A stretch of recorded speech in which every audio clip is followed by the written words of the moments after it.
Can you hear it?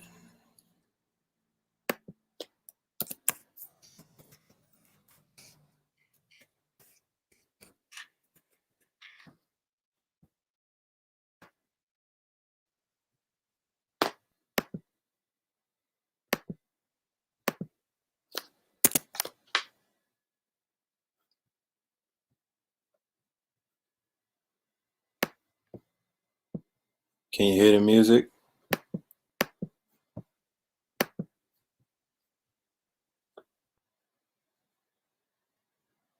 Can you hear the music?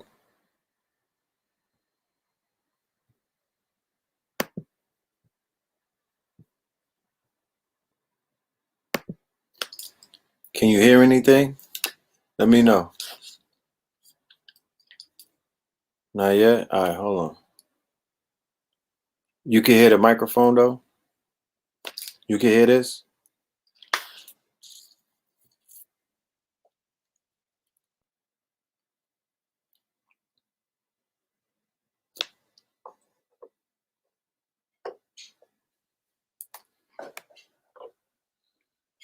No music?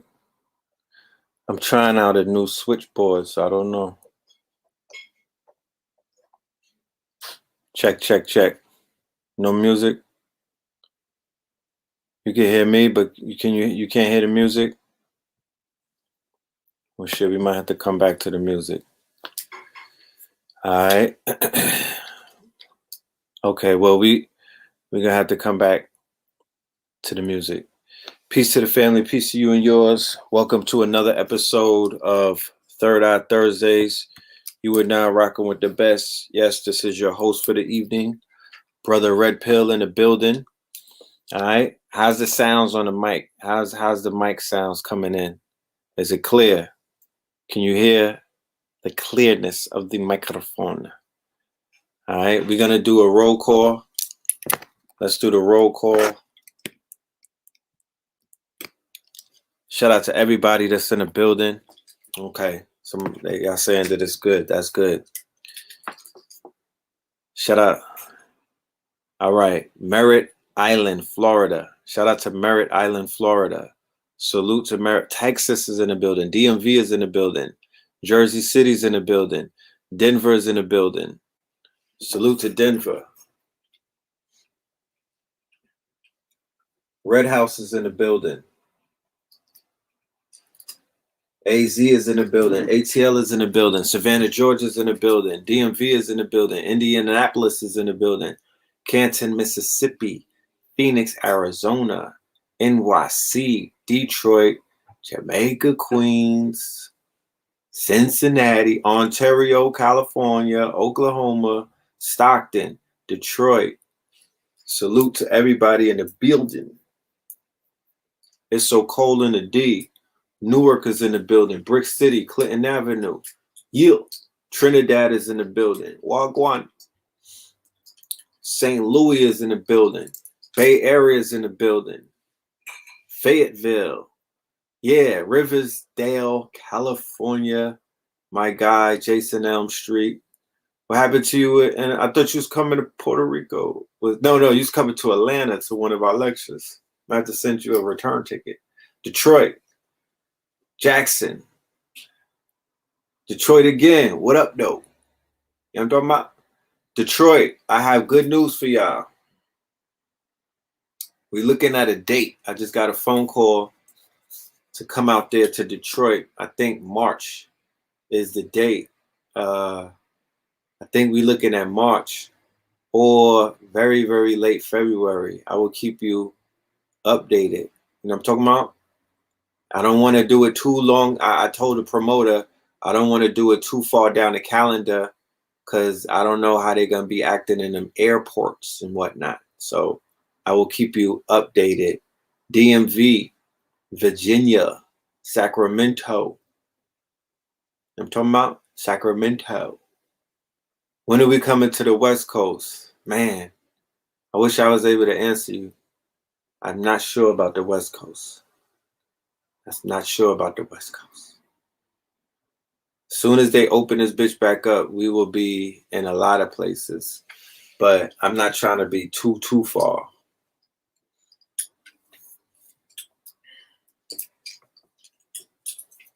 All right. Shout out Newark, Brick City, 302, Camden, New Jersey. Yeah, man. Yes, sir.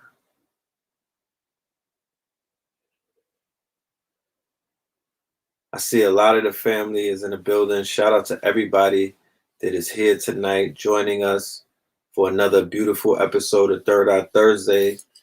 Next week, same bat time, same bat channel.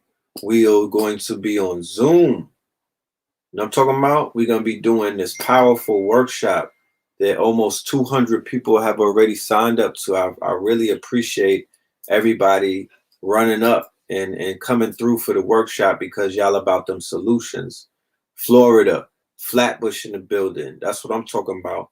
Cincinnati is in the building. I don't know how to pronounce that in Michigan. I'm sorry. I don't want to mess it up. I don't want to, you know, that shit is like a tongue twister. Albuquerque, New Mexico. Dartmouth, Massachusetts in the building. Curacao, ABC Islands. Yeah, send me a ticket, Curacao. I'll fly out to there. You know what I mean? I need a tan anyway. You know, the sun, I need some vitamin D, pause, in my life, you know? We don't get vitamin D where I'm at. I need some tropical sun. Let's set something up. You could come to where I'm at, I'll come to where you at. You dig? We could swap it out just for the weekend. You know what I'm talking about? I'll leave the keys under the doormat.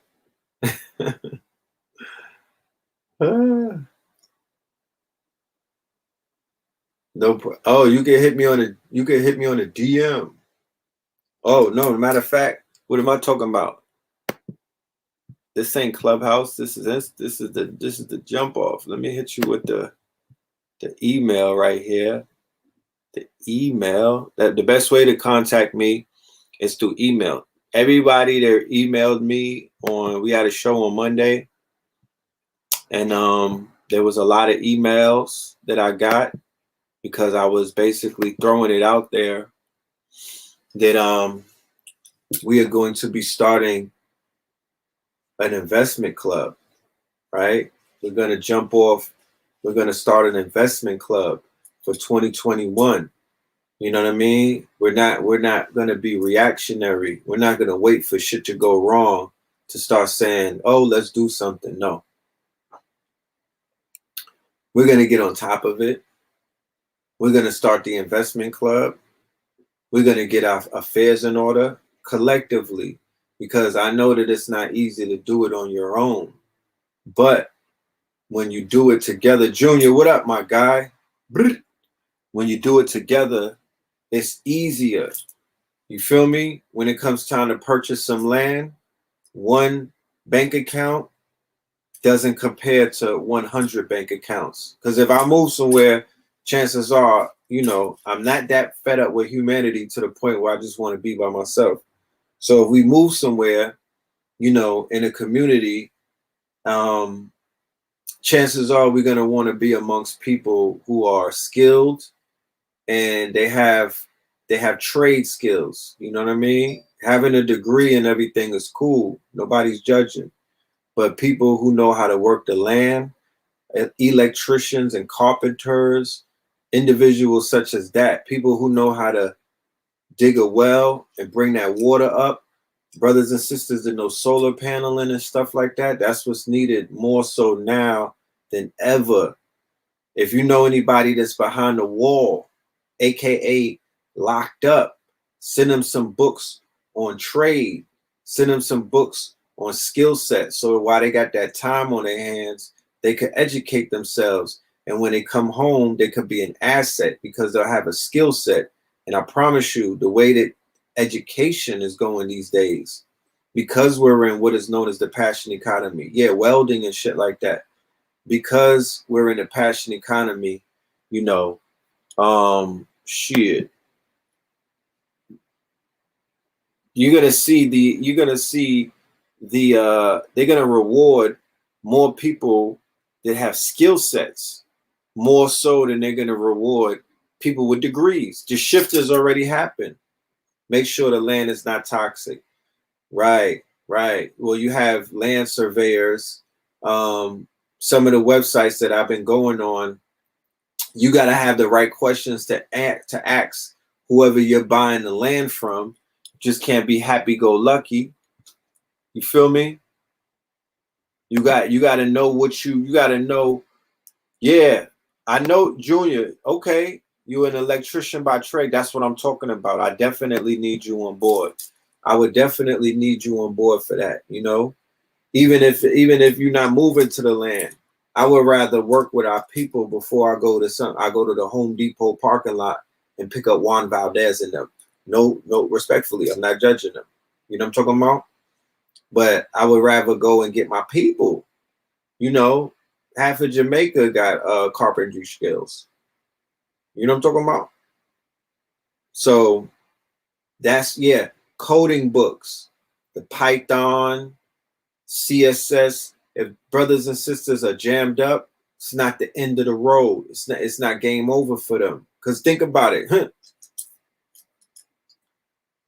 Who was it? Oh, Bob. I was reading an article about Bobby Shmurda and the bros, right?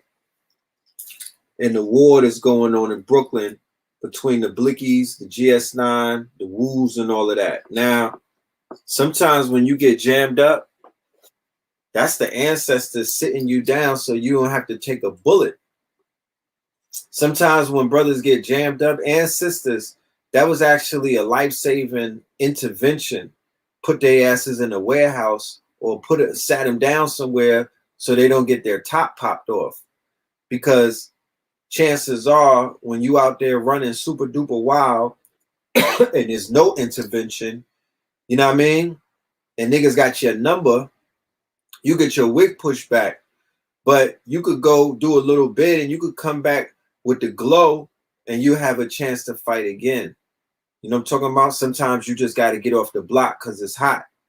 So we can't always look at, you know, people getting locked up and whatnot as the end of the world and then shut them out of society and then treat them like they're fucking the dregs of society. Whereas they're spirit guides, their ancestors, you know, their guardian angels, whatever it may be, they got them on a RICO charge. They got them jammed up. They had to put them in a situation where they had to get sat down because too many enemies were lurking. Too many enemies were lurking. It might have been a nigga right next to you. You know what I'm talking about? Too many people, it was too much going on. They was like, nah, we're gonna have to press the pause button.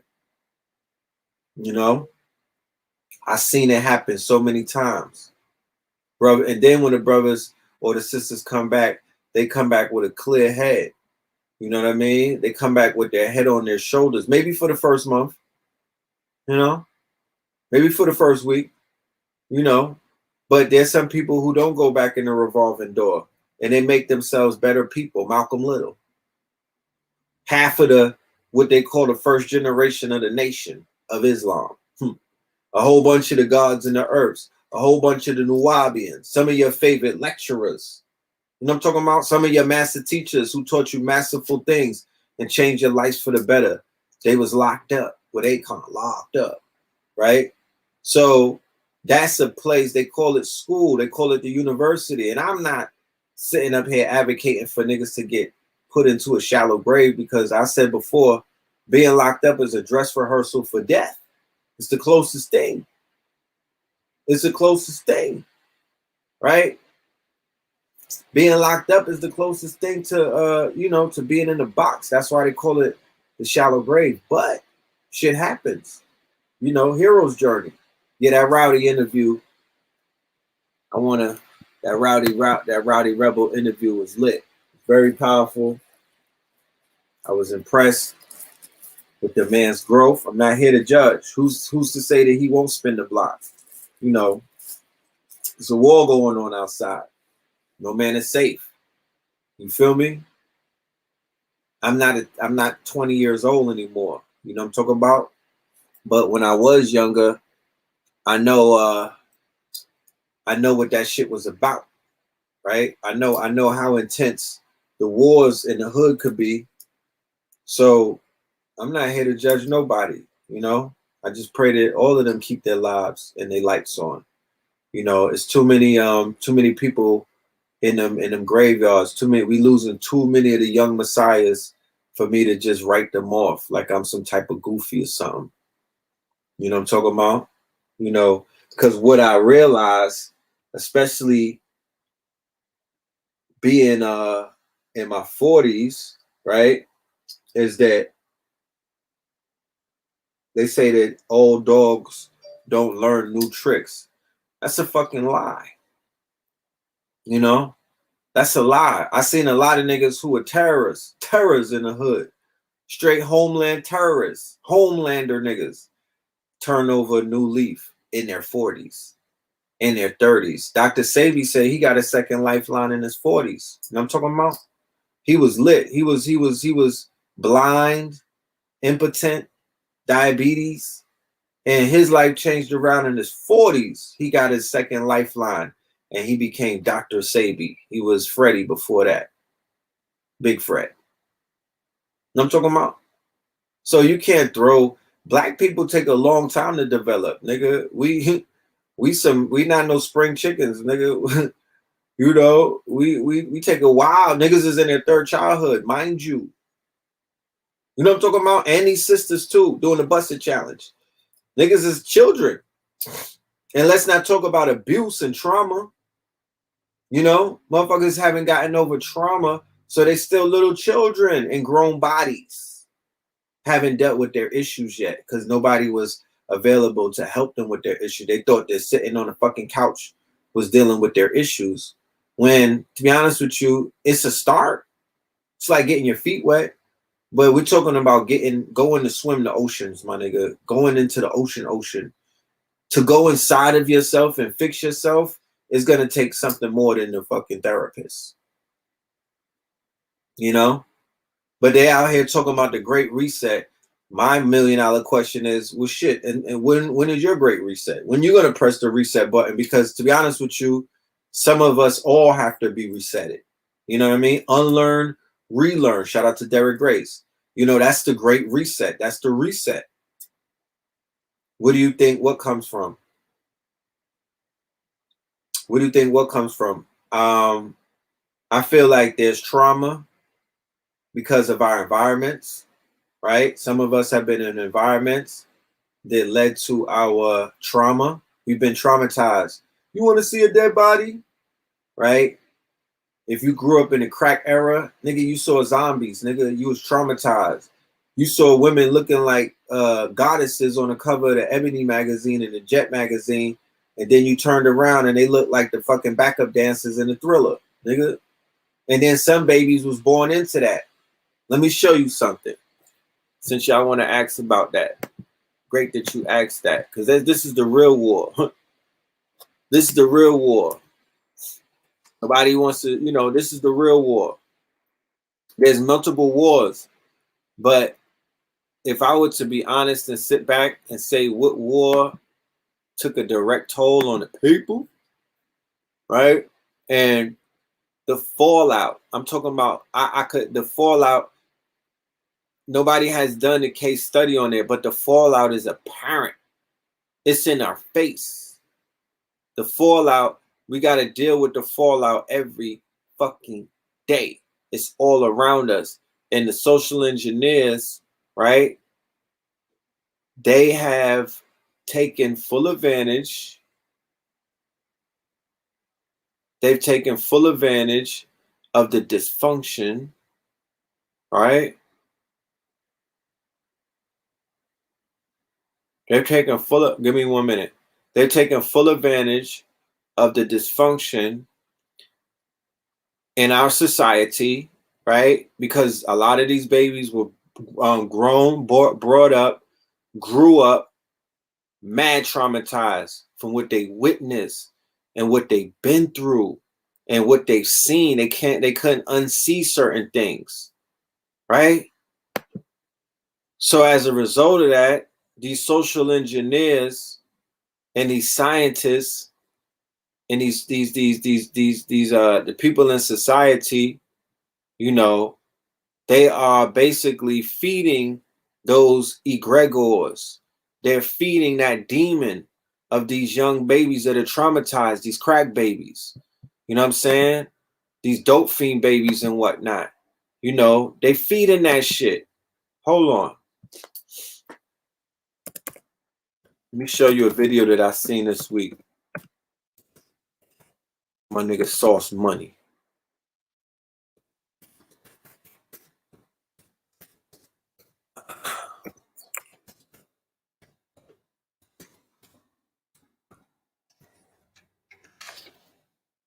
Shit made me want to cry.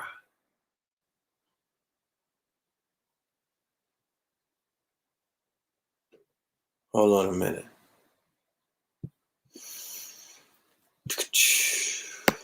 Let me go to Google.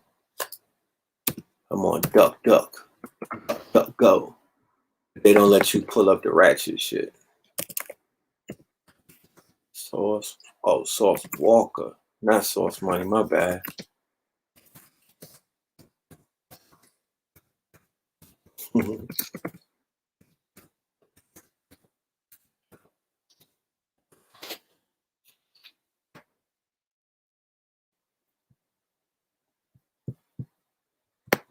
Ooh-wee. Hold on, let's show. Oh, damn. I don't know if y'all can hear it because this fucking...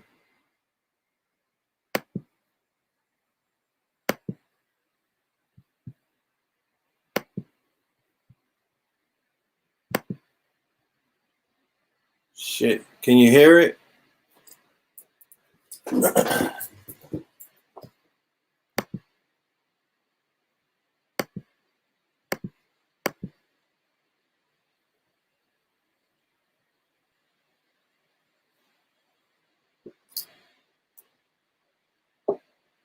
Not yet? Hold on. Let me see something.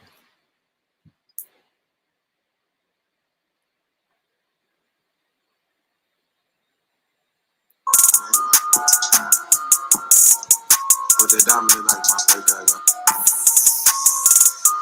I think, ooh, sleep. You know what I'm saying? The hell? All right, here we go.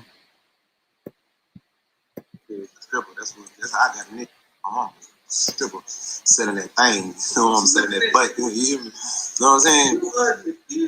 Nah, yeah, like me, man. You ain't never seen your mama suck for some money. Yeah, you can't even compare to the type of brain I got. I see mama for crack work, boy. On the set, like heroin, spoons. Bring in old songs I said. Frosted flake spoon, frosted flake spoon, burnt like a mother. Big. Come on, been sick around this. It's the beginning of time. Survive. Figuring it out. 95 years old, man. Put that diamond like my face, y'all. I think those sleeping with it. You might lose that. BP, what's up, boy? You call this thing flap. Just took the bum on my lap.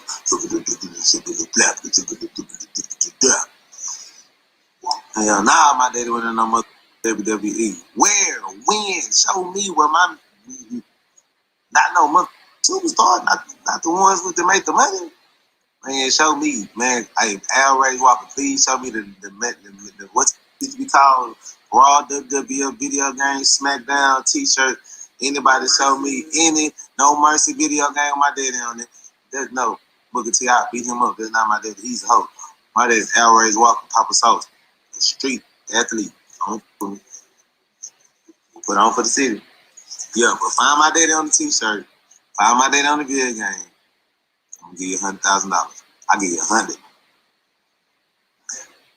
Find any T-shirt, any toy, any video game that my father was on, like every successful rapper in the world that made millions of dollars. I'm gonna give you 100,000 on blood. 100. Everybody that eating my dick. My mom was a crackhead. My daddy was a motherfucking athlete. That didn't go where your daddy that was an athlete. My daddy went right back to a security job. Fuck with the kids. Fuck the security guard for the best club in Houston. Venue. When they were popping. Fuck Booker. Booker a hoe. That's one of my daddy partners. He don't fuck with my daddy, so fuck that nigga. Oh, man, Johnson, hold on. That's my uncle with his bitch ass. He a hoe too. Oh, man, Johnson, that was my daddy's house twin. Hey. No judgment. You can hear me? I'm not here to judge. I'm here to smudge. Right? And I'm just bringing that up. Right? I'm just bringing that up because, you know, if anybody could see the trauma, right, that man is still dealing with, right? I met Sauce Walker. It was about 2 years ago, or a year. Yeah, it was about 2 years ago, or a year and change. He looked a lot more healthier when I had met him. He was in the studio in Brooklyn. Pop Darby introduced us. Than he do right now, right? Somebody said that he was on that Fetty. I don't even know what that is. You know, some of our brothers that you see in the industry that abusing drugs, the famous Dex looking niggas, the people that's out here tweaking, Yosa geeking, all of them. You know, we have to ask, what have these brothers been through? Oh, that's fentanyl? God damn. We have to ask ourselves, what are these brothers and sisters' background? Right? The brother Mario called it ACEs, adverse childhood experiences. Right? Like for the brothers that's on Xannies and leans and perks, liquid heroin. Remember, you might not know who some of these rappers are, but if you have children, they do. If you don't have children, when you go outside and you have to walk past these children, they're being programmed by niggas that drink liquid heroin in a repetitive manner. There's record labels that will give them millions of dollars to perpetuate trauma, right?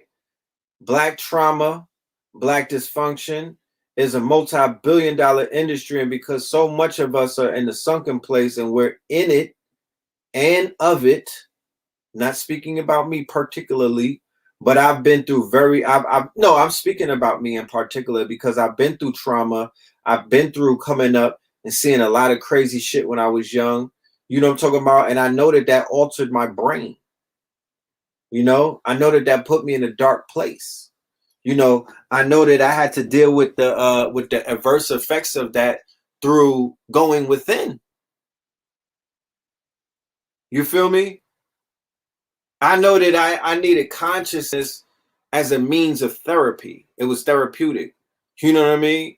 Being able to relate to the master teachers and being able to even relate to Dr. Sebi's imperfectness. He allowed me to be imperfect because he was able to reveal that he was imperfect. You know what I'm talking about? So there's been some people of the younger generation, and I've said it before, they were born into that.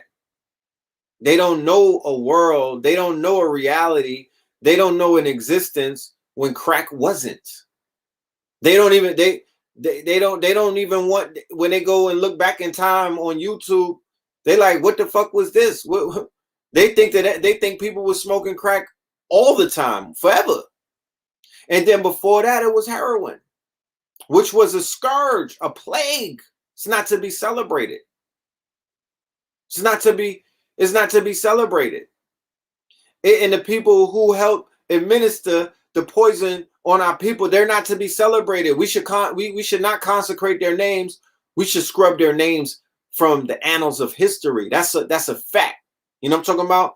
And what the DVD game did in the 2000s and whatnot, right? We got testimonies. And y'all, for the family that's in the chat, Give me some testimonies, because I'll post it, right, like I'm doing right now, so people can see that the chemical war, that's our Achilles heel. Niggas be wanting to talk about what the white man is, the white man. Yeah, they had a lot to do. No, I'm about to watch crack tonight. I'm about to watch crack tonight. Blue Pill told me I need to watch crack tonight. And then I'm going to come back and I'm going to talk about crack when I do my American Gods lecture, because, you know, this is the type of shit that needs to be addressed, right? These are the type of things that need to be addressed. I don't know if people understand what the fuck the crack did to us. I don't think they know. How would they know when crack is celebrated? How? Niggas think selling crack is a fucking come up. They think that's a rites of passage. So to tell the children to not smoke crack, I'm like, how? Y'all, how would the youth think smoking crack is whack when niggas celebrate selling crack? They celebrated that shit. They didn't talk about the ills of it. I'm gonna address that on February 21st, 2021, when I do the American Gods lecture. We're gonna get to all of that. You know what I'm talking about? So I'm gonna watch that tonight. But the chemical war, even though it was administered by the European, right? We know that they help administer that. But that's the Achilles heel. That's what sunk us. It started with the heroin. That was that's if you look back, fuck the civil rights and all of that. Not to discredit the civil rights, but white racism and the fact that niggas couldn't drink out the fountain and they couldn't walk around with Becky's freely and whatnot. That wasn't what sunk our communities. Don't get on the woke train and think that, you know what I'm saying? But gang banging comes out of crack culture. Somebody said crack just came out. Crack came out in the 80s. Came out in the 80s. Yeah, it did really start with alcohol after they legalized, because, you know, shit, nigga, alcohol is worse than all of them drugs. To be honest with you, in my humble opinion, I was around an alcoholic. Nigga, I would rather crack be in the mother. I'd rather she was on some crack. You know, I was in a relationship and I had to see the demons that shit conjures up. So yeah, I don't co-sign alcoholism at all. It's a sorry state of affairs. It's very sad to see what can happen to a person who's sloppy drunk, can't control their liquor, and is addicted to the bottle. So didn't it start with cocaine and pimping? Not really. Not really. Because cocaine comes after heroin. You feel me? Cocaine, the mob, the mafia, right? The mafia. Okay? Let me show you something. The mafia, by way of what is called a French connection. The mafia is something that the government hooked up. Right? This is something that the government hooked up. Let me show you. They had their hands in our downfall because our people was coming up. Our people was coming up. And J. Edgar Hoover and all of them, they played a part in that. The French Connection was a scheme through which heroin was smuggled from Turkey to France and then the United States and Canada. The operation started in the 30s. It reached its peak in the 60s and was dismantled in the 70s. It was responsible for providing the mass majority of heroin used in the United States at that time, right? The operation was headed by the Corsican criminals Paul Carbone and his associate Francois Spirito and Antoine Guarnieri. And it also involved Auguste Ricord, Paul Mondolani, and Salvatore Greco. Most of the operation's starting capital came from assets that Ricord had stolen during World War II when he worked for Henry Lafont, one of the heads of the French Gestapo during the German occupation in World War II. Okay, so go and look up the French Connection. And if any Moors is in the building, you know what the fuck the Corsicans are. And you know, when I was showing you, it's coming from Turkey to France to America. That's the Ottoman Empire. That's all of them working against us. Okay? That's all of them working against us. And with the whole World War II thing, that's Lucky Luciano and them working with J. Edgar Hoover, right? Yeah, the Godfather of Harlem slightly touches upon it. But I hope this new season gets into the history to where it was with Lucky Luke. They go back into the history of how the Europeans and the Italians specifically, who I always said have a nigger gripe. They have a nigger gripe against the Moors. The Italian, the Sicilians have an oath to always keep the Moors down. Okay, because the Moors were piping their mamas down. How about that? You know what I'm talking about? Yeah. Go and watch True Romance and a few other movies and they'll explain it. The Moors, right? Hannibal Barca. Yeah, that penis envy, and we not talking about mushrooms either. Yeah, Bulwark Empire highlighted that with Narcisse Valentine and Al Capone and things of that nature when they had Narcisse Valentine working for the UNIA, and he was moving dope, right? But the whole heroin thing was one of the first Achilles heels that began to break us.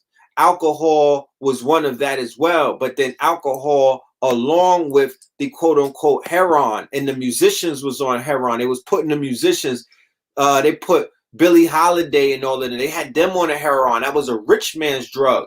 But go and listen to the music. That shit is lit. That shit is lit.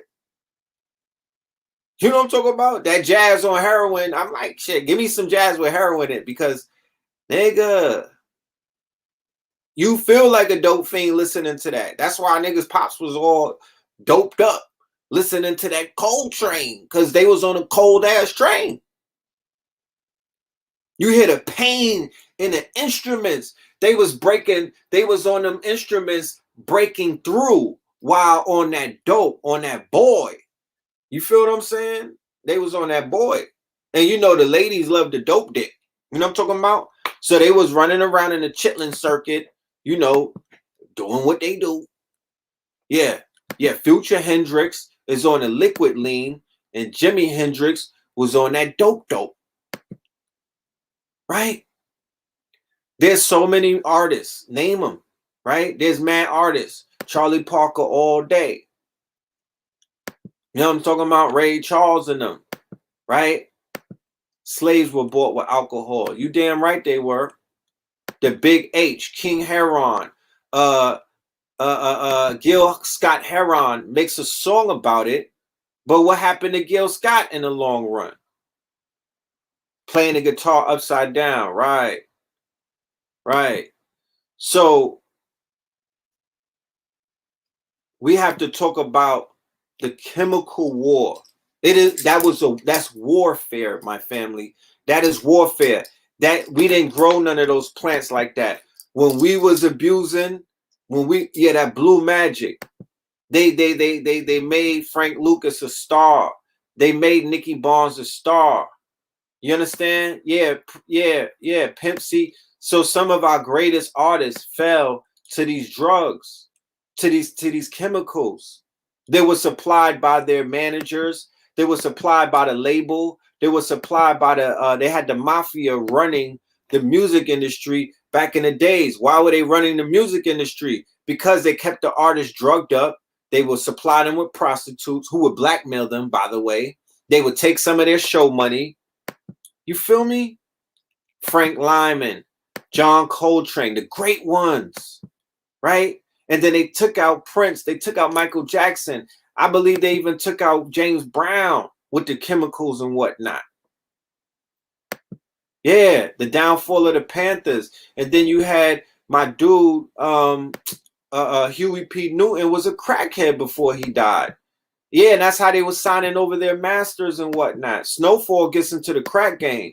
But we're gonna talk. We mostly are highlighting before the crack game. There was a chink in our armor before crack even came along. The generation of the crack, they got into the crack. That's like Vietnam, post-Vietnam, Vietnam veterans, the children of the Vietnams, the quote unquote bastards of the party, the trauma, poverty, right? These conditions of society that they had around us, abject poverty. I'm talking about so many roaches that they made noises. That part. There was so many roaches that them niggas made beats.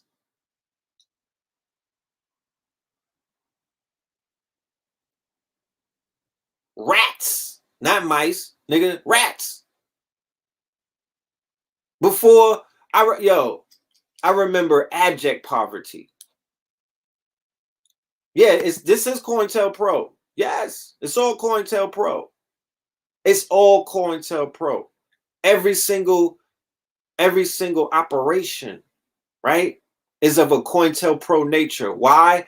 Because J. Edgar Hoover's fingerprints from the 30s or the late 20s all the way up to all the way up to the 80s or the 70s. He's involved in everything. He let the mafia have free reign. Go and watch Boardwalk Empire. Go and watch Boardwalk Empire. They gave it up on HBO. They showed you J. Edgar Hoover was running with the mob. They had him on blackmail because he was a fucking cross-dresser. He was you know, what do they call him? He was an alphabet boy, but what do they call him? He was a cross-dresser, but what do they call him? So back in those days, unlike today, there was a big shame. There was a big shame. Cocaine was around since slavery. Super facts. Hemp was around, so marijuana was around. You know what I'm talking about? Yeah, Lil Wayne sold his masters to Hypnosis. You feel me? Lil Wayne sold his masters to the Hypnosis. Jimmy Iovine sold his catalog a whole bunch. He was a drag queen. He was a drag queen, right? Yeah, Fruity Booty Bandit, taking trips on the Hershey Highway. So he was abjectly opposed. Yeah, and Shakira just sold her masters as well, right? They made Coca-Cola with cocaine. They made pain relievers with morphine. You feel me? This was back in the days. So it was already typed in people's systems, but it wasn't manufactured as a narcotic, right? What am I getting at here? You just got here or something? You know what I'm talking about? Rewind the tape. It wasn't being administered as a narcotic. Don't they say moderation to everything? Moderation to everything. So when the mafia, because remember, the mafia takes over the policy bankers. That's the movie Hoodlum, right? That's the movie Cotton Club, right? When the mafia comes into Harlem to take over the policy bankers or the numbers game. The numbers game was getting niggas from ashy to classy just with nickels. That was the first nickel bags. That was the first nickel and dime. They was making money off of nickels.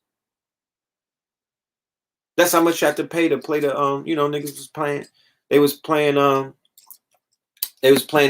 numbers with nickels and dimes, right? And they was getting super clean. Cotton Comes to Harlem. They was getting super clean off of that. Super clean, right? They used to spray it on soldiers as a downer before attacking them in Vietnam. Yeah. Yeah, the policy house. So when the mafia, right, when the Sicilians who were newly minted into white society, remember, they just got off the boat. They was niggas with slick hair, right? They were hanging. Go and look at the Louisiana, put in Google. I'm going to show you. Fuck that. Since we in here teaching. Because, you know, they don't give us these lessons. And shit, if I had the budget, I'd be teaching the people all day. I'd be giving y'all documentaries back to back. You know what I'm talking about? If I had the budget. You know? So we just got to do it the way that we do it, you know.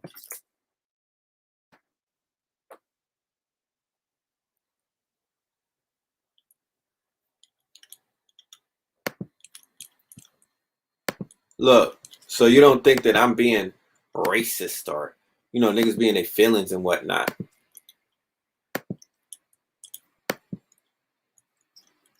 How Italians became white, okay? It ain't coming from me. How Italians became white. These niggas wasn't white. They were not considered to be anything next to white. These niggas look like Mexicans, bro. Look at them. These were not white folk. How Italians became white. This is a long, right? They were used for cheap labor, right? This is them, Mulberry Street in Little Italy. It was a hood. This is what you see in Godfather 2. This is what you see in Godfather 2 when he was in the hood, when he was working with the mob and whatnot. This is when you see when Don Corleone, before he became a Don, right?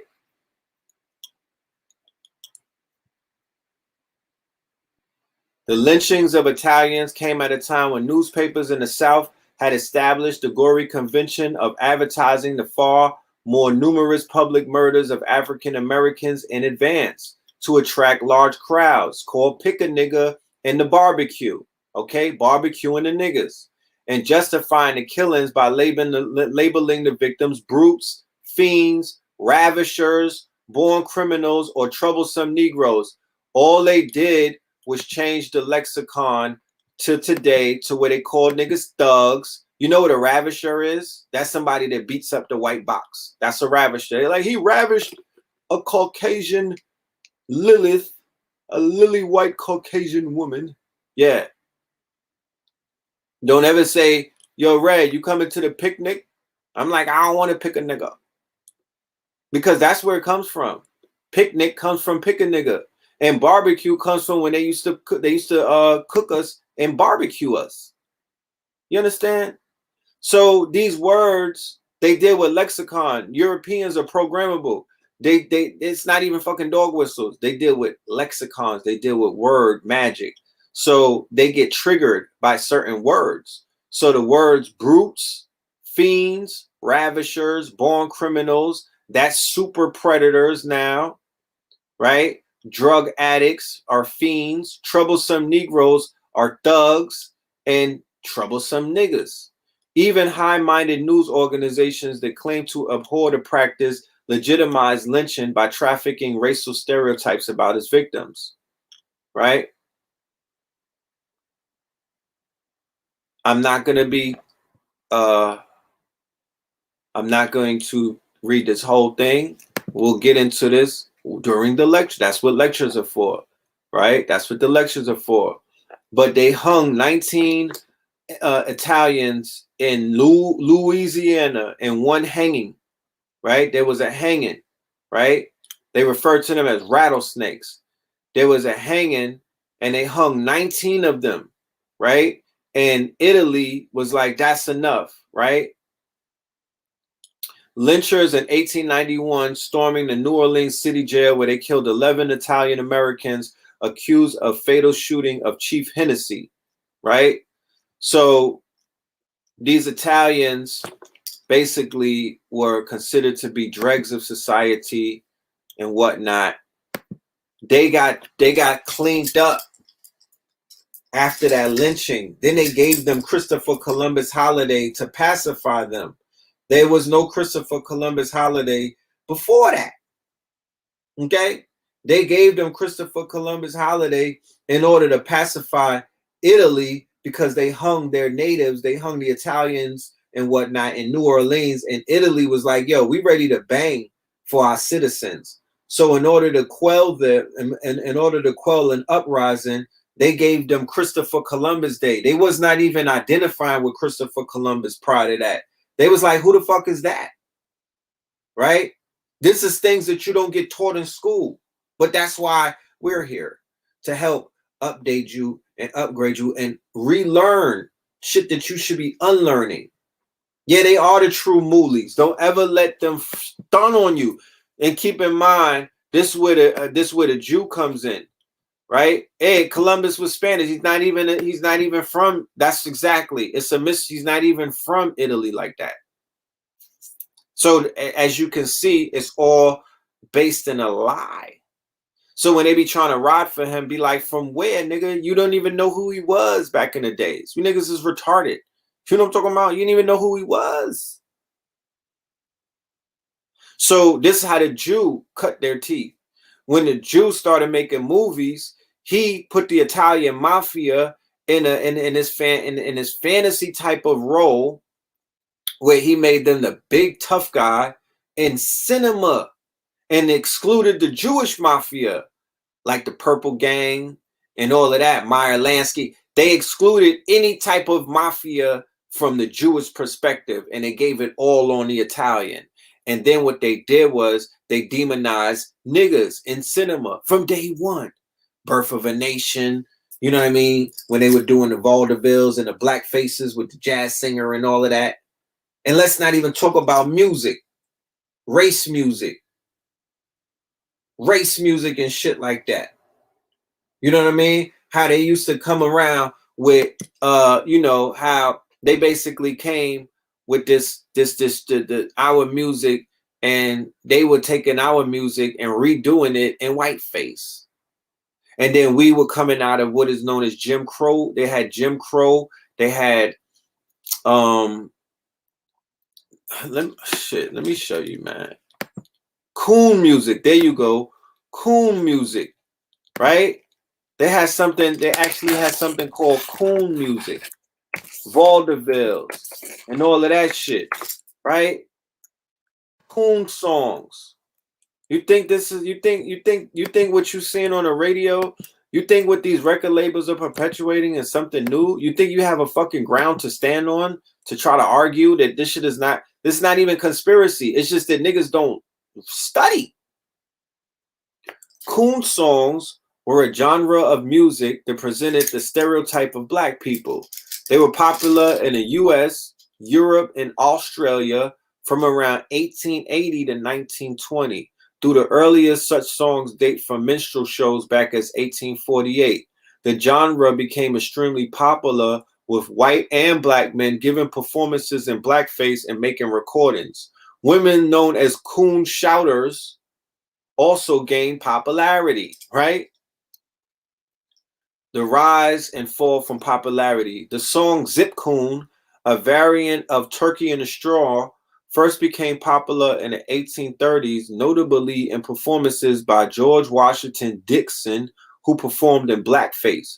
The word coon, a slur meaning black person, was in use at that time, right? So instead of nigger, it was coon.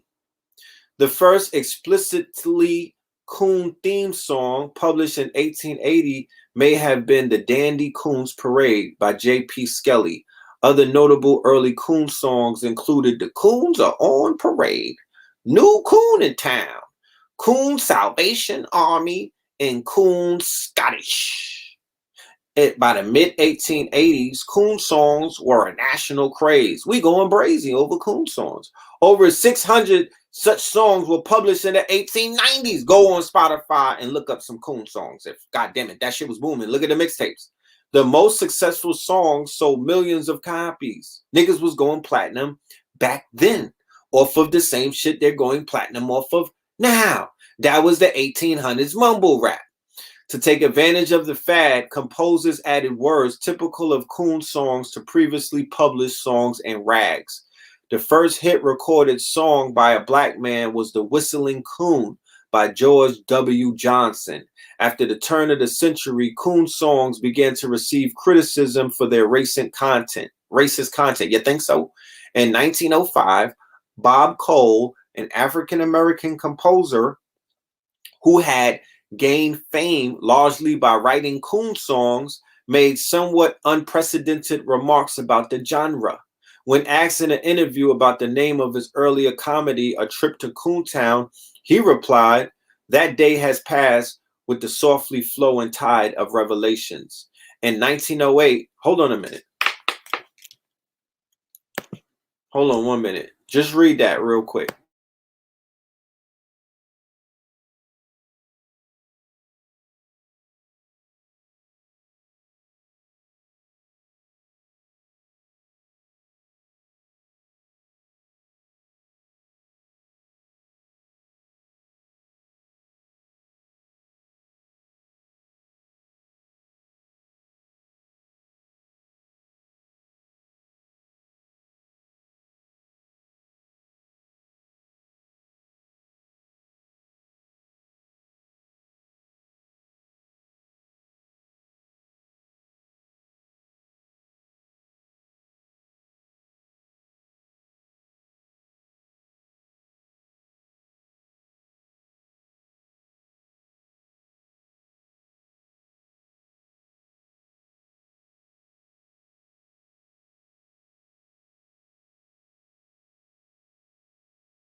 Yeah, my bad. I'm back. So, yes, Ma Rainey's Black Bottom showed this happening when they were still in the Jelly Roll song. Yes, they did. Right? Yes, they did. Let's get into what is known as race music, right? Okay? Because it's a perpetuation. It just changes form, right? It just changes form and it changes name, right? But we could fast forward to where it's at right now. Okay? This is also going to be in the lecture. Okay? Race music. Prior to the emergence of rhythm and blues as a musical genre in 1940, race music and race records were termed to categorize practically all types of African American music. Race records were the first examples of popular music recorded by and marketed to Black Americans. Reflecting the segregated status of American society and culture, race records were separate catalogs of African American music. Prior to the 40s, African Americans were scarcely represented on radio. Live performances were largely limited to segregated venues. Race music and records, therefore, were also the primary medium for African American musical expressions during the 1920s and the 30s. An estimated 15,000 titles were released on race records, approximately 10,000 blues, 3,250 jazz, and 17,750 gospel songs were produced during those years. Race records are significant historical documents of early 20th century African American music and have been and remain influential to artists, audiences, and scholars alike. Most 20th century white popular music, especially rock and roll and country, has roots in race music, in particular jazz, swing, and blues. Okay. So, yeah, and they were not allowed on the album covers. They had white boys on the album covers. You saw that in Cadillac Records, right? So they give you, they piecemeal all of this in the whatchamacallit. They give you all of this in the whatchamacallit in movies. The movies show you this. They give you glimpses of this in the movies. But we got to go further. We just can't get our information from movies. Movies are placeholders, you know? Movies are conversation starters. So we could basically teach our children and the generations that are coming behind us and whatnot. We use movies as entertainment in order to educate, but we need more education, because if I look around, chances are I'm still seeing this shit revisit the radio. We're still seeing coon music being elevated and whatnot at these European labels and things of that nature. They're still perpetuating lower level, lower frequency, crack music. You understand? So when you do the knowledge about how the Temptations movie shined a light on that, yes. And Five Heartbeats. Wasn't Five Heartbeats dealing with that as well? What's the movie with Big Red? That's Five Heartbeats? Most rap fans, I'm using Bloodstone on my face. This is the Bloodstone. You know what I mean? Shout out to everybody that got them face rollers and whatnot. I almost sold out of them shits. Y'all was really hitting me up for those. I appreciate y'all. You know, most rap fans are white. Why do you think so? When they were hanging out, people, when when they made the song "Strange Fruit" about black people hanging from trees like fucking figs on a tree, right? They would perform. These white folk was out there dancing and prancing, smiling and beguiling, right? While our people were hanging from trees. They do not care. So if niggas think that white folk listening to our music means something, then you got another thing coming to you. Whoever wants a face roller, that's $25 plus shipping and handling right to the Cash App that you see right there. We'll make that simple. Right to the Cash App. In the description, put face roller in your email. Right? In the description, put face roller in your email. You know what I'm talking about? Look, my skin is very fucking shiny. You know what I'm saying? And I put CBD oil on the face roller, and then I put it on my, I had to exfoliate my skin yesterday. You know what I mean? My pores was a little clogged up, but I put the CBD oil on my face, and it really gives it a better feeling. Like it really relaxes the muscles because I talk a lot. So it really gives me, it gives me some good feelings. So yeah, most rap fans are white for a reason. They are celebrating our dysfunction. More of them have become fans because the music level has lowered. So now they could dance your dance on TikTok because you niggas are not dancing. Now they could sing your music because you niggas are not rapping. You know, the lyrics, they've been able to clone the lyrics. Eminem was able to clone like a scientist by studying the great rappers over a while, because they're gonna, what the fuck? White men can jump now because they studied us long enough. You know what I mean? It's the 100 monkey theory kicks in, and then it spills over to the baboons. You know what I'm talking about? To the troglodytes. So yeah, they could jump now and they could rap. You know what I'm saying? They could do a lot of things that we used to do. You know what I'm talking about? Because they've been able to study us. This is a controlled environment. Prior to segregation, they couldn't study us the way that they study us now, but niggas is laying in bed with them. We in a locker room with them. We in the bed with them. We at the work office. We at the cooler. They at the cooler stealing your lexicons, 3 cuts in the eyebrow, trying to wild out. They got your slang, my niggas. You know what I'm talking about? They got your slang. And let's not talk about the miscegenation and whatnot, and the fact that they have Drakes out there, Drakes and Obamas. And they teaching them shit. You know? So yeah, they able to clone. I'm not excited by Eminem and whatnot. He didn't come out in the 80s. The fucking Beastie Boys was out in the 80s when niggas was really giving it up. They didn't have MC Search from Third Base was the furthest that they got to lyrics on that side in the 80s. And he really didn't have that many bars. He just was putting it together nicely. You understand? So the fact that one of their own popped up after Big and Pac died, I'm not impressed. I'm not impressed. You understand? There's nothing impressive about that. You know what I'm talking about? He came along like Elvis came along, swagger jacking, and didn't even get it right. You understand? Did you ever dance to an Eminem song, nigga? Huh? Did you ever dance to an Eminem song? I didn't. I might have been like, oh, he got actual factual, those is dictionary bars that he had. I like that. I like the fact that he put the thesaurus together. But he don't make rhythm music. I don't feel the music, and I'm not trying to put wife, baby mama, or my mama in the trunk.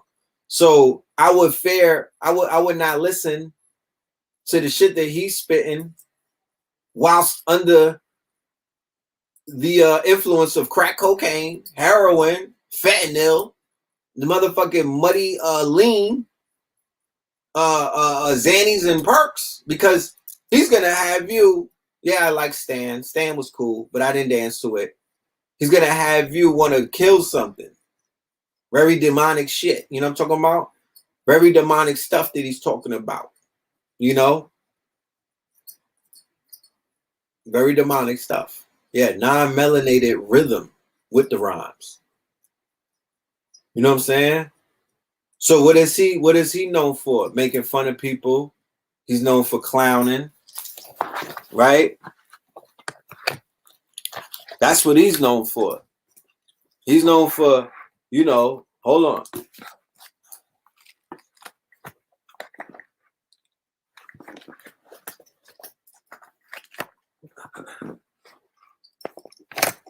There's only 5 years left. We don't got a lot of these, but he's like a rapper, a rock and roll rapper. You know what I'm talking about? He's like a rock and roll rapper. Talking about killing his BM. Niggas wasn't talking about that. You know? Niggas wasn't talking about that. Not on records. He went triple platinum talking about that. So now they got your moves. You know what I'm saying? Now they got your moves. Now they got your swag. Now they got your slang. Now they try to dress like you. I don't get it. But the history of the relationship between them and our people, it's not a good one. The way that they treated our people in the music industry, it's not a good one. The way that they jerked our people in them contracts, it's not a good one. It's rare that I see a lot of white people on Where Are They Now? Or Unsung. Do they have the white version to that? Because somebody is doing their contracts the right way. Yeah, and they taking your whizzes. How about that? You know what I mean? They done studied Lexington Steel. You know what I'm saying? They done studied your stroke. And now they out there piping your women's down. And some of them niggas are trying to dance with you. Chris Brown type. They're trying to keep up. So it's Attack of the Clones. You got to figure out something new. You got to figure out something new. You know, we don't stay in one place for long. We're nomadic. We master some shit, then we keep it moving. You got to figure out something new to do. What was new outside of rap that niggas is doing? I'm wondering.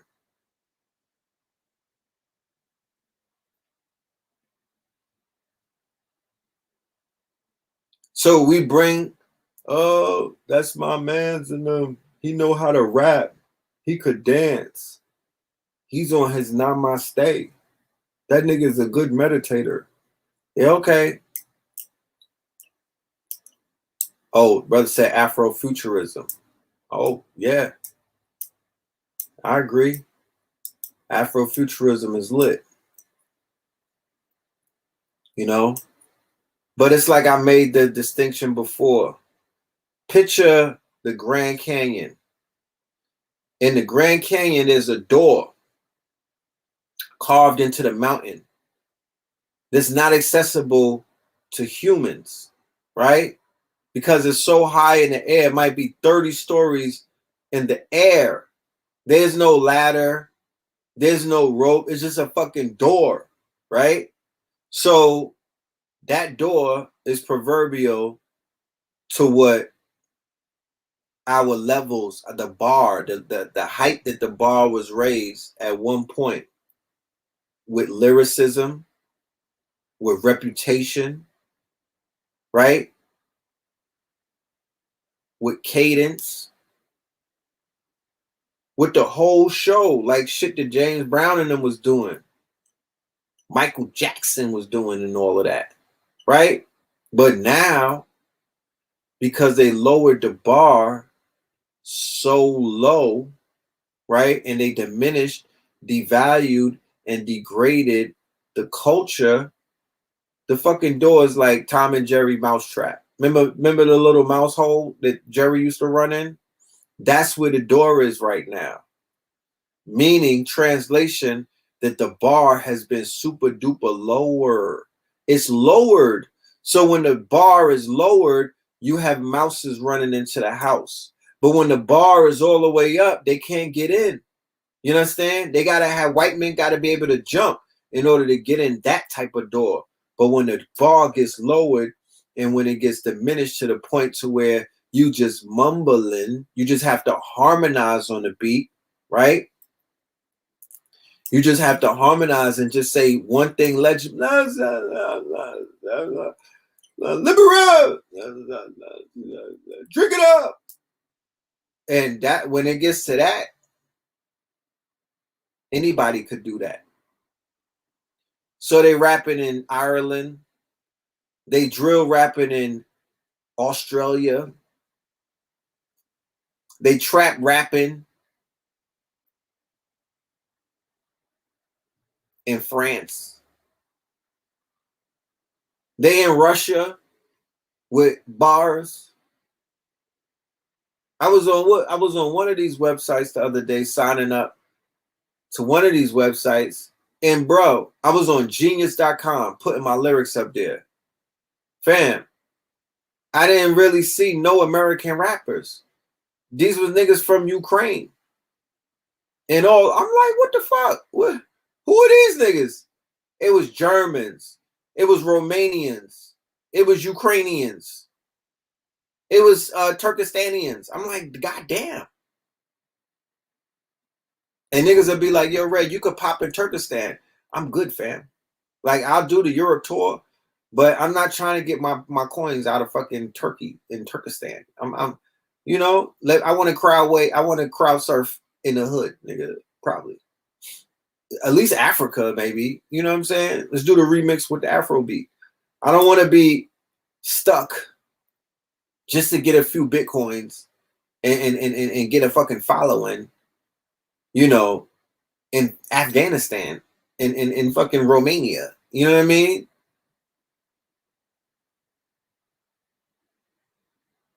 No, somebody say you damn near gotta catch multiple bodies to get signed. No, you have to catch multiple bodies in America to get signed.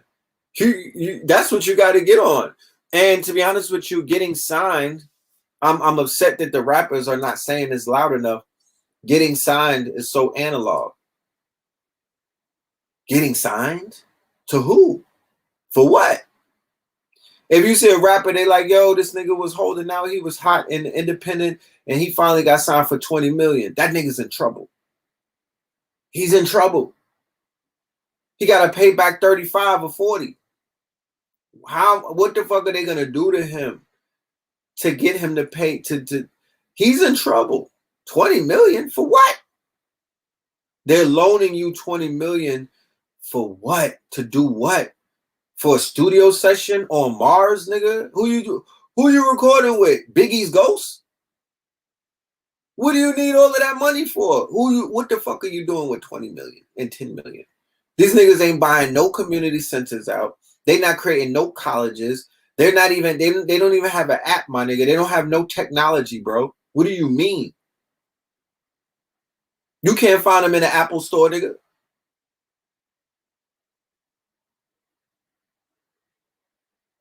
What? 10 million? And they're gonna need that back. This nigga's gonna be on the season finale of Where Are They Now? 2080. You know what I'm talking about? 2080. These niggas, even if you shaking a cup in a shelter, nigga, they want half of that penny. Fuck is you saying? No, niggas. Not at all. And you know dead rappers get better promotion. They'll get you knocked off. You know what I'm talking about? They'll sign a nigga who you got beef with and give him 10 million. You know what I mean? They will instigate some shit. They'll pay Vlad to put a fucking interview out with the nigga who you went to school with, who's on SoundCloud, who made a song about you. He's not lit until he gets on Vlad. And then he's popping and shit and he's on your neck. You know what I mean? And now y'all got murder beef. All these niggas do is play video games with 10 million. And come on. The furthest these niggas got with technology is the NBA 2K live tournaments. That's as further as these niggas got. This nigga Meek Mills just found out about Bitcoin last week. What the fuck is going on with these rappers? These are the niggas that we've invested all type of, because remember, the biggest currency on this planet is your attention. They never told you that, right? The shit that you gotta value the most is your attention. You cannot. Attention is a fucking currency. It's a currency. So we've been given all of our attention, right, to these fucking retarded ass, traumatized, goofy ass rappers who, when you put them in a room with Albions, these niggas sound like The Help and they sound like Dots. You understand what I'm trying to explain to you? They sound like Dots on yachts. It'd be like, goddamn, what are you about to do to that white man? You know what I'm saying? It's very homoerotic when they get in a room with white people with money. I've seen it on Clubhouse and I've seen it in the industry.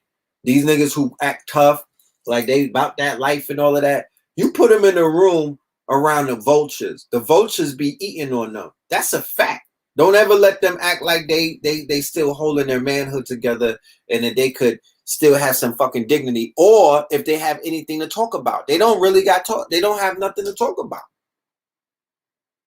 They can't hold a conversation with real billionaires and millionaires and people of different races of high intelligence. The minute you open your mouth, niggas could size you up and they know where you're at with it. I'm dead ass. Yeah, code switching is beyond code switching to what I'm seeing with these niggas. It goes beyond code. These niggas are lap dancers. Real talk.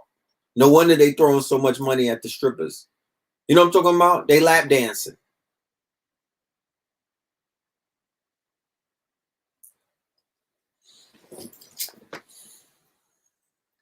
You seen me getting punked on the tennis court? Let's go and see Meek on the tennis court, man. We don't got no sound. I don't know if I'm gonna unplug the mic. You don't want to even hear the shit, bro. It's just worth seeing because we can't do this. We can't be under these illusions, bro. We at war. We at war.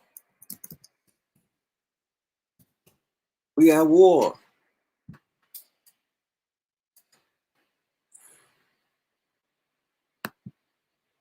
This is not a game. This nigga should get banned from all hoods, bro. And the niggas and the people in his hood was banging on him. And I didn't realize, I'm like, damn, leave that nigga alone. You know what I'm saying? But now when I see this shit, this is who you trust. This is the nigga that's supposed to get niggas out of jail. This dude, that's who's supposed to get niggas out of jail. That's who's doing prison reform. He needs to sit down.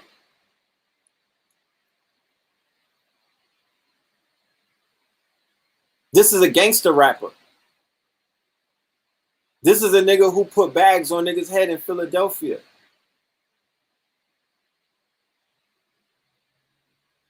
This is him.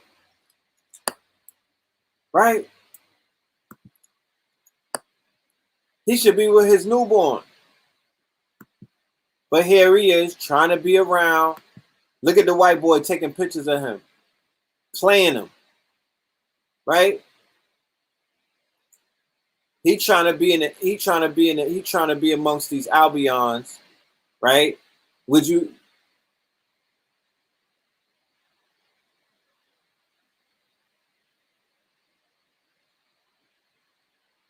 Fam, like, are you serious?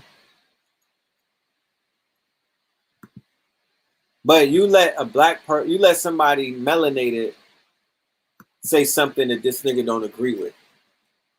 Oh, I'm gonna put a bag on your head. I'm gonna get my shooters to shoot you.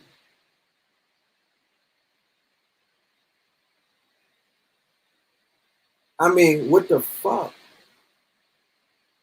What did we just witness? You know what I'm talking about? What did we just witness?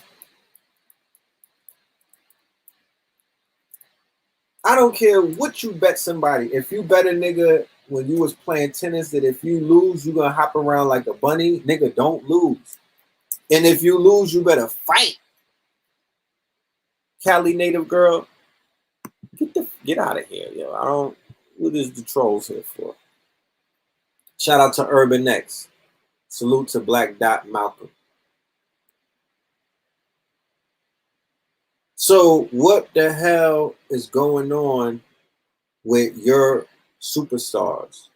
With the people who was out here, you know, perpetuating a certain type of image all of these years that people were looking up to all of these years, that people were swearing, oh, this nigga's gangster all of these years. These are fucking coons.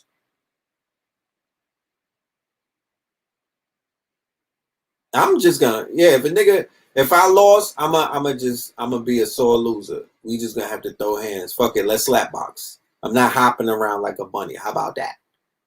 How about that? You know what I mean? And niggas is recording it? No.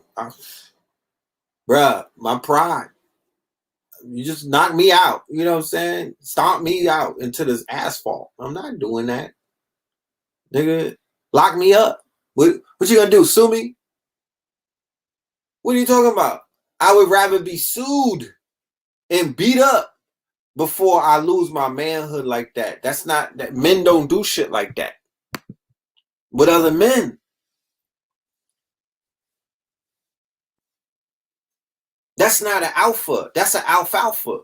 That nigga better not ever get on WhatsApp, Clubhouse, trying to bark on nobody, because he be on Clubhouse talking crazy to niggas.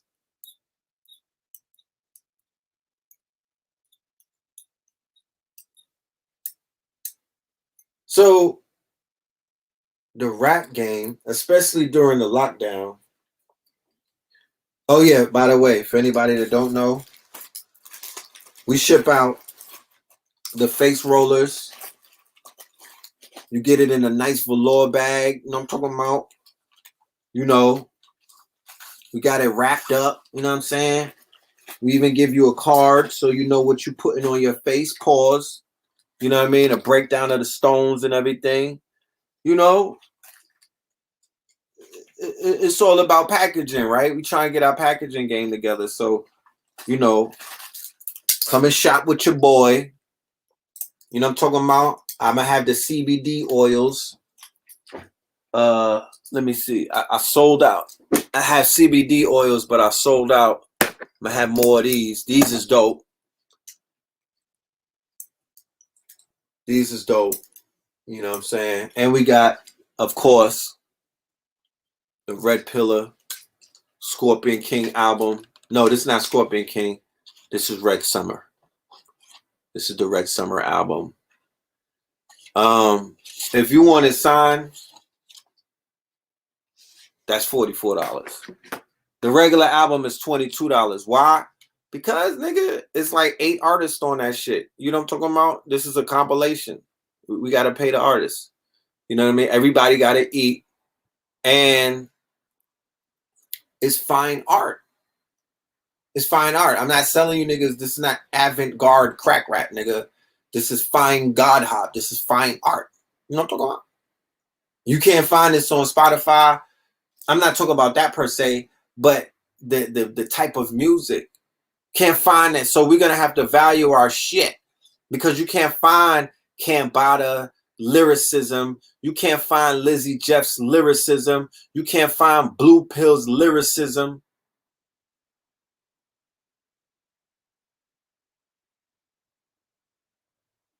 And the deluxe album is coming. You know what I'm talking about?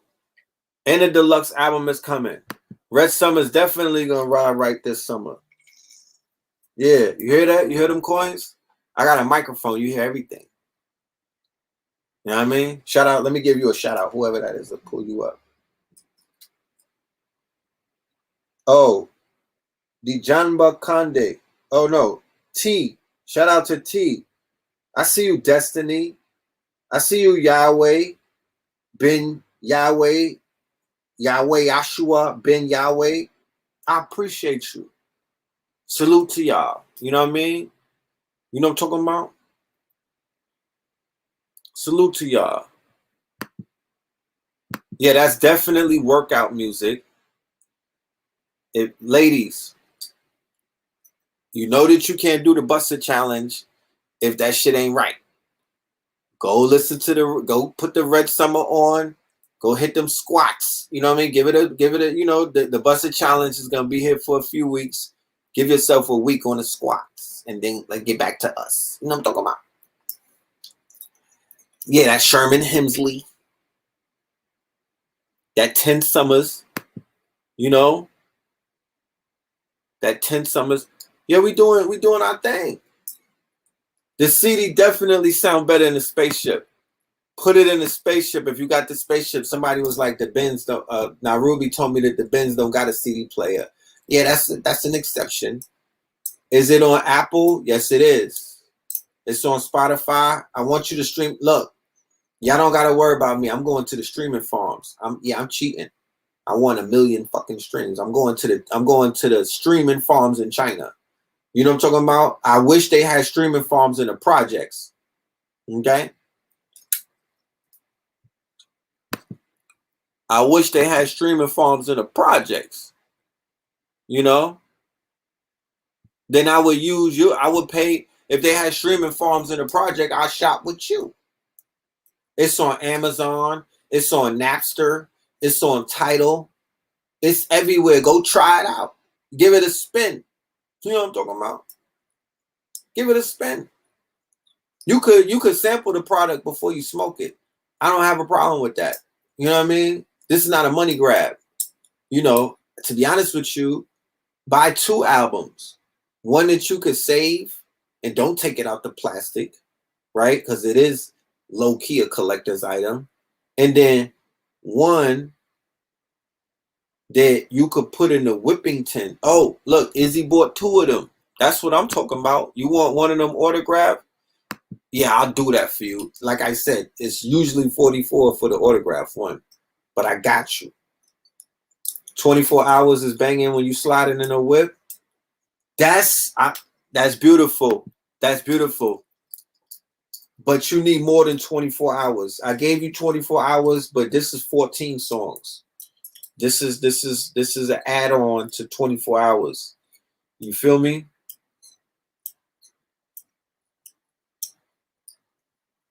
You know? This is 24 hours. This is an add-on. You know, this is an add-on. And then the deluxe is coming.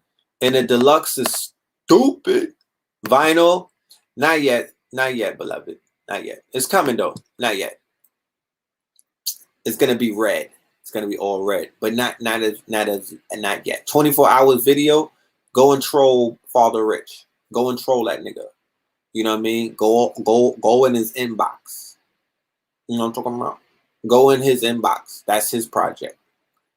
Go and troll him. Yeah, troll somebody, because the streaming game, I'm gonna give you the skinny on the streaming game. You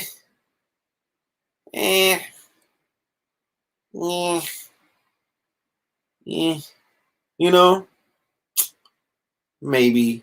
I'm not really that big on that. I'm not that big on that.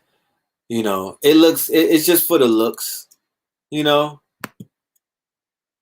it's for the, yes, Paul.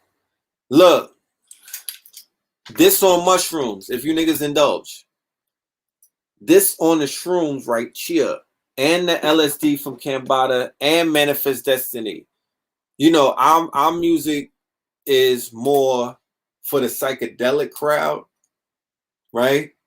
Even though it's not on some Parliament type shit, like it's not that far into the psychedelic universe, but it sounds, you're going to hear so much more and you're going to feel it. I make energy music, so you're going to feel it when you're on the psychedelics, not crack, not lean. I'm not talking about mollies, my nigga. I'm talking about the plant-based medicine, magic mushrooms, Mario World, nigga. You know I'm talking about, Luigi type things, like those things. Penis Envy, Golden Teachers, the Blue Caps, you know, those will take you musically. Those are enhancers. It enhances your senses. So it's going to enhance your hearing. The shit sounds crazy. I promise you. I wouldn't lie to you. You know?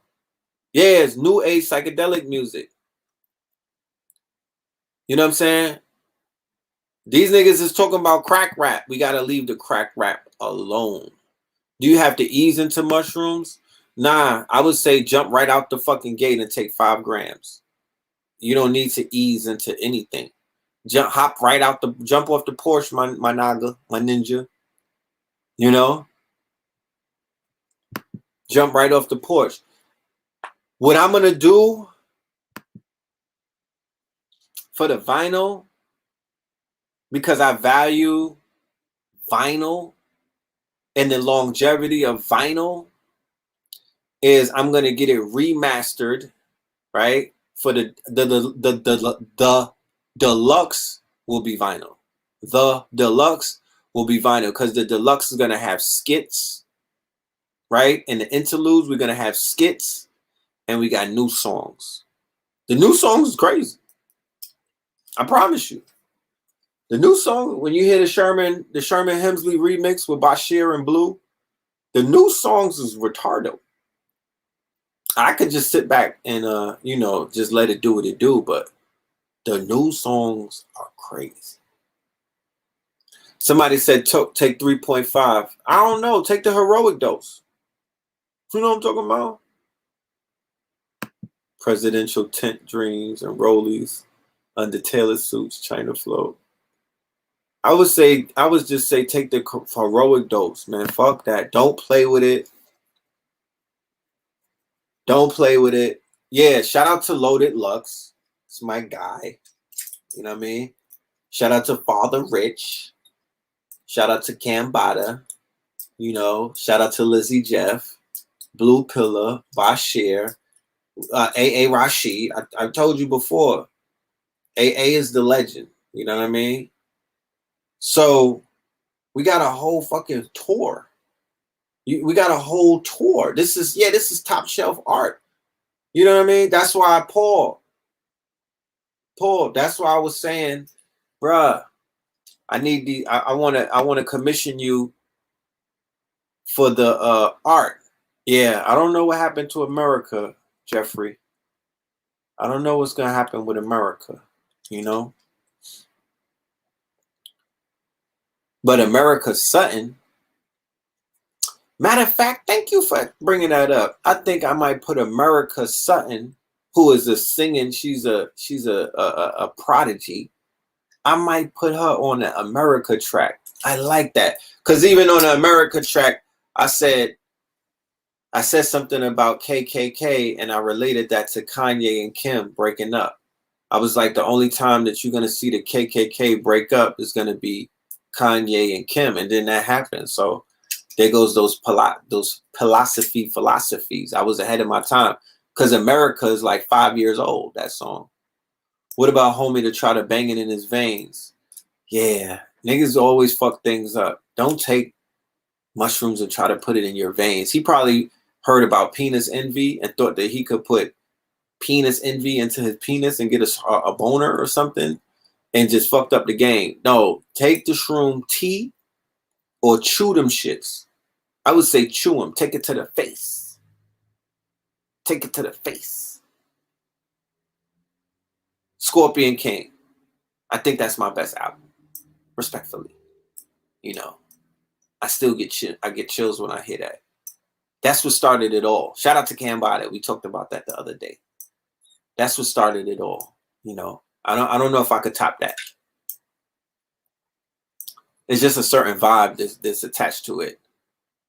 You know, it's just a certain vibe. It came out in 2016. You know, I was a different person. I was on a different wave. The energy in New York was different. You know, I don't know. I mean, that's just one of my best albums. That's why I'm so meticulous about the next one. The next one I just have to, you know, really apply myself.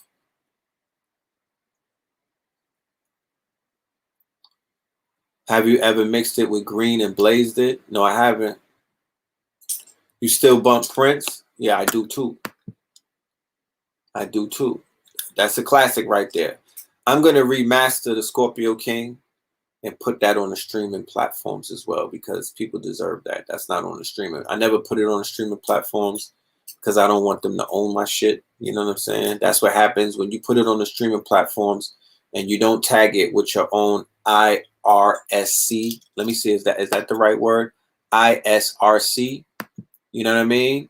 It was taught to me that you have to purchase your own ISRC codes, and then you tag your music with the ISRC, and then you control it, rather than when you upload it to DistroKid or TuneCore, they generate their own codes. So when they generate their own codes, they basically control your shit. So they could take you off of the streaming platforms, and all kind of stuff goes on. So I'm controlling my intellectual property. I got robbed too many times in life. So at least with the music, I am going to be in control of that. You set the bar with this one. Well, I thank you. I thank you. I thank you. You know, thank you. And somebody said put it on a PB&J if I don't like the taste. Yeah, I heard that too.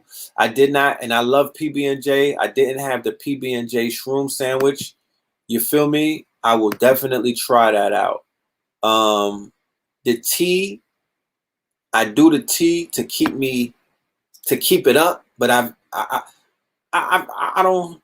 The tea is different. The tea took me there before, but never like the way when you chew it on an empty stomach. Can you do it with somebody or be by yourself? Oh, nah, you're gonna need a sitter the first time around. And I don't suggest that you eat no kind of cookies with weed and shrooms in it. I don't know. I'm not a fan of edibles at all. You know what I'm saying? That shit will put an elephant on his back. Yeah, the vitamin C, the acid of the oranges, you should always definitely have oranges. The new twin pillar, yeah. Once Blue gets finished with Blue Winter, we could work on that. Oh, smoothies go well? Frozen fruits, PB honey. Oh shit. Okay. All right. I'm finna try that out. I'm finna to try that out. I would take you a microdose. Somebody would. Yeah, I should come into Clubhouse to talk about all of this shroom talk. You know what I mean? I don't know if I want to stay on YouTube having a whole conversation about the magic shrooms. That's what we do on Clubhouse. We have psychedelic rooms, and we in there with the goddesses, and we in there with the gods, and we go to fuck in. You know? We go in. We go in. You feel me? We definitely go in. We talk that talk. And the brothers Patah Ra, he's one of the illest when it comes to just articulating, you know, psychedelics along with astrology. He's one of the illest, you know what I mean? He makes that shit plain, you know, he makes me comfortable, you know. So yeah. Somebody said Valkyrie is the hardest. Yeah, I like Valkyrie. I definitely like Valkyries. I want to figure out a way to play the music where it comes straight through. You see how you can hear me like this?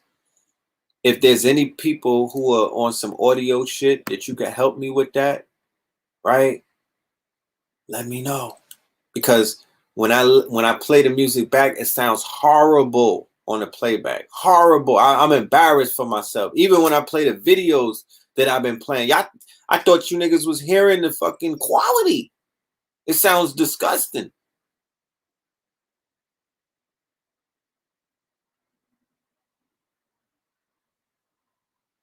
Sounds disgusting. Yeah, I'm gonna ask the Discord about that. Yeah, I'm on Discord. I'm gonna ask the Discord how to do it, because right now I'm on the Rode podcaster machine. This shit got little tricks and stuff, but sound effects. I'm bringing back the bomb and all that. You know, I'm on my nerd shit for the winter. You know what I'm saying? You said get an iRig. Go get an update OBS maybe. Yeah. See, I got this. This is a rig, right? This shit expensive.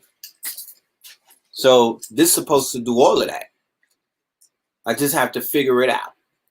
Streamlabs.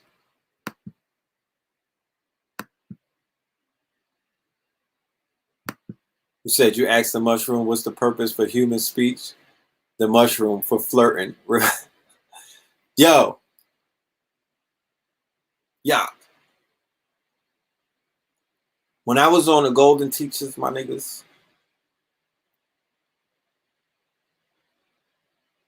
when I was on the Golden Teachers, I felt like Dirk Diggler. Nigga. I don't know what it was. Them shits gave me a boost in confidence. I felt like Dirk Diggler. I gotta be careful. You know, Scorpios get into a lot of trouble and whatnot. You would think it would be the penis envies. The Golden Teachers had a nigga feeling like a Vulcan. I was feeling like Tyler Durden, nigga, in Fight Club. Facts. That's why I was like, no, I'm doing a show. I'm gonna do a performance on like 5 grams. Cause that shit makes you a rock star. Straight like that. Baba Kalindi said it was an aphrodisiac. You damn right it is. You know what I'm talking about? You absolutely correct. It surely is. You be feeling yourself. I mean, it's different than the trees. I just don't know how else to explain it. It's different than the trees. It's not the same. It's a whole nother experience. The trees are elementary school. It's downstairs. There's nothing. I don't give a fuck if you smoke a pound of Obama Runts, nigga. You're not gonna get the same type of feeling than you would when you fuck with the fungus. You know what I'm talking about? He said you touch different frequencies when you eat. Jason, you was on that years ago. You've been on that shroom shit. Yo, I told the fam, Dr. Sabi gave me shrooms in like 02. You know what I'm saying? I think I took like 2.5 or 3 grams. I was crying while laughing. That type of shit was going on. I was just laughing and tears was rolling out of my eyes like a waterfall. How could you detect which ones is not poisonous? Shit, I don't know. You gotta have the plug. I have no idea. You know?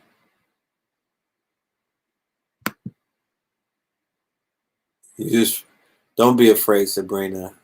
There's no fear. You gotta jump off the cliff and go swimming. You know what I'm saying?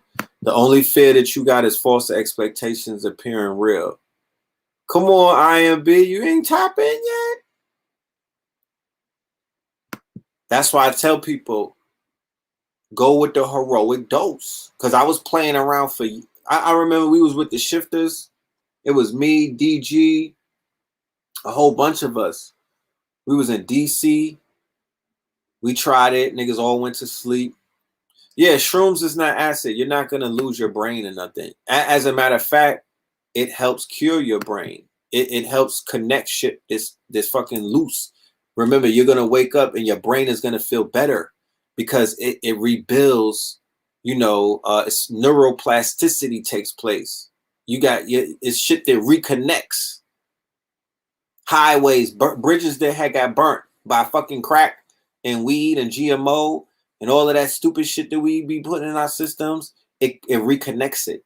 That's why they use it to treat depression. Henceforth, why motherfuckers in the wintertime, this is a don't even talk to me about LSD. I have the worst experience. This is why in the wintertime it's sufficient, because this is the time of depression. This is the time of anxiety. This is the time when people feel down. Why? Because it's the death season. This is the fucking winter. The squirrels know what's up, and so do the fucking coons, the raccoons, and everybody else that's chilling inside of the tree, eating nuts. You know, they probably out there catching a nut or two, but they not outside. They ain't on the porch. You know what I mean? The bears are in the caves.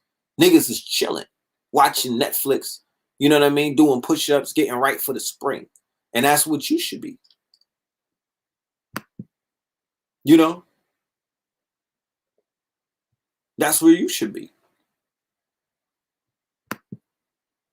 Does it help depression? Hell yeah. You work in mental health? Well, you should turn into Smurfette and give all of them niggas a bag of shrooms. Because they'll all get better. Because them chemicals ain't going to do it.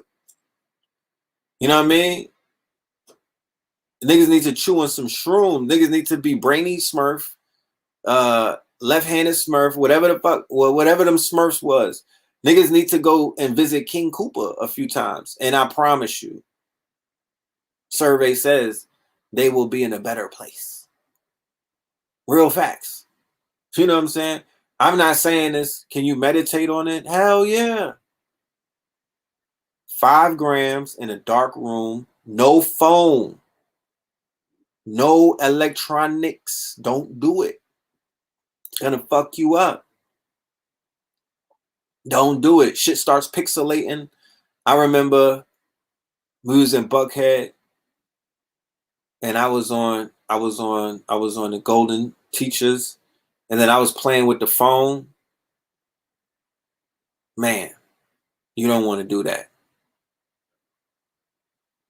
You don't want to do that.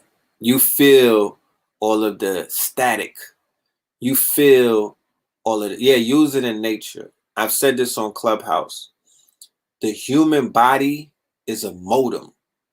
You know what a modem is? If y'all on Wi-Fi, the modem. Nature is Wi-Fi. And the shrooms is optimum cable. That's all it is. The shrooms is infinity cable. It connects you to the Wi-Fi. Nature, Wi-Fi. You know when you put your phone on Wi-Fi and you start getting all of them signals and messages and shit starts downloading and coming in faster? That's exactly what it is. Your body is a modem. This is a vessel. This is the modem. This is the receiver. This is technology. Nature is 5Gs. Ethernet. The shrooms is cable. Or when you buy your internet, because niggas got modems that are not on, right? That's what it is. That's exactly what it is. Because when you tap in, you're going to start downloading. You're going to start receiving. There's mad messages for you that's stuck because you didn't turn your Wi-Fi on. You know what I'm saying? Ancestors been sending out kites, nigga. You know what I'm talking about? Even your haters, you're going to pick up on everything. You're going to get mad messages coming into your motherfucking modem. They're going to download mad fast. And 5 grams is 5Gs. The electromagnetic energies, right? If you feel good, yeah, go in with intention. Go in with intention. Fast. Listen to the 432 hertz. Meditate on some good shit. Meditate about feeling good. Meditate on it being grateful and appreciative. Meditate on you wanting to talk to the ancestors and like how T'Challa went and seen his pops and whatnot. And then go in. And like an hour after you go in, nigga, shit gonna start coming to you. Shit gonna start coming to you. You're gonna be like, oh shit, it's real.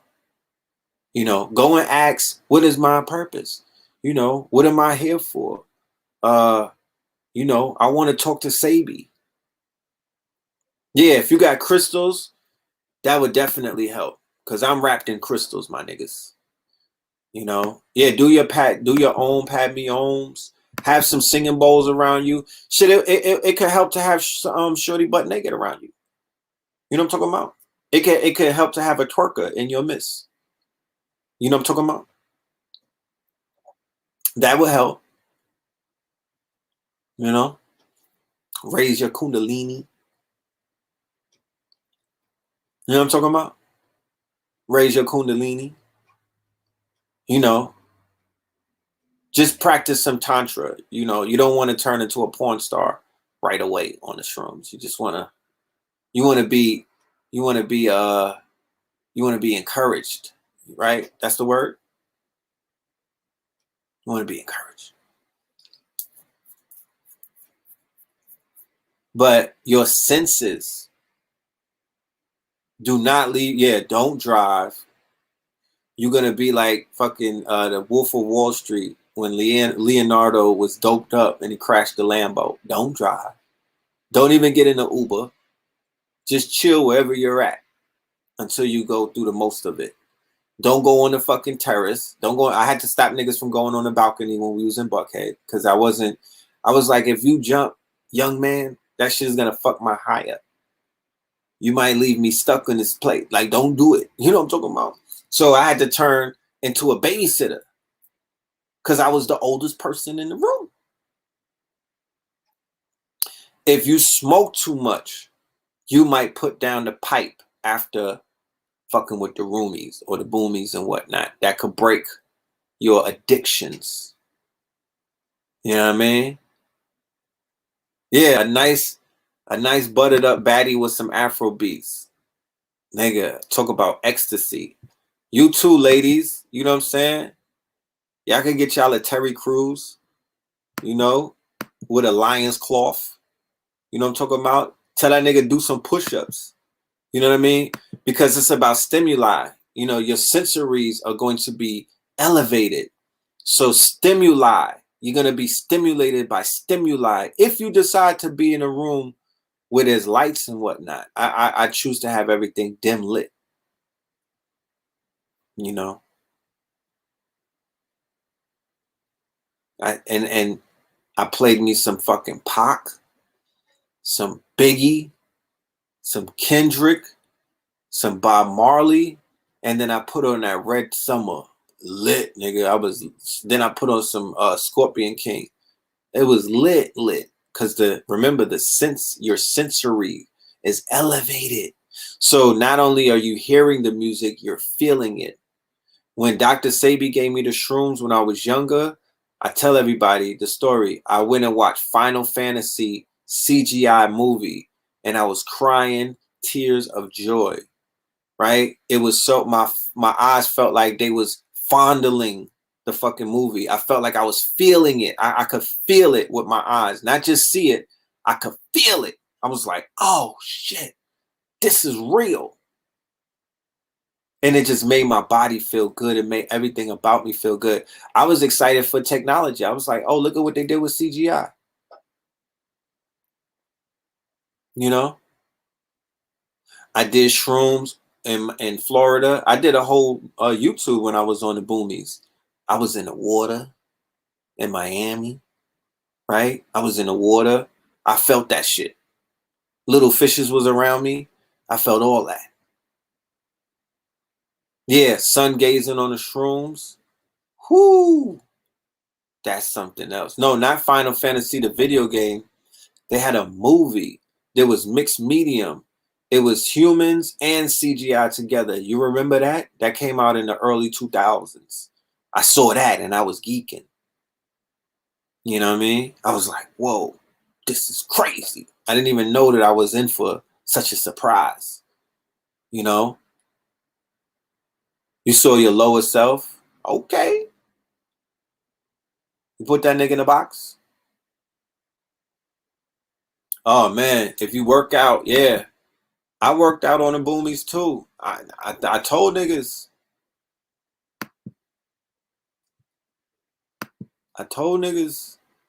I felt like Mike Tyson. You know what I'm talking about? Felt like Mike Tyson. You get out of your brain. You get out of your limits. You could lift. You could go big. To be honest with you, you know how they say when you working out, you could create who you want to look like by putting a poster of like fucking Joe Weider or something up. You know what I mean? And then like, what's the nigga? CJ Fletcher. And then as you work out, you visualize the same way when women are working out to get a butt, they put J-Lo pictures up and whatnot and be looking at her. It will enhance. It will happen faster when you're on the boomies because your brain, you're somewhere in beta, you're somewhere in theta in a sense. Like you're you know, yeah. I'm just saying you could sculpt, you could body sculpt easilier on that. Acid is the synthetic psilocybin. Yeah, I don't think I'll fuck with the acid. I don't think I'll fuck. I don't want to do nothing synthetic at all. I'm good. Only plant-based. You dig? Yeah.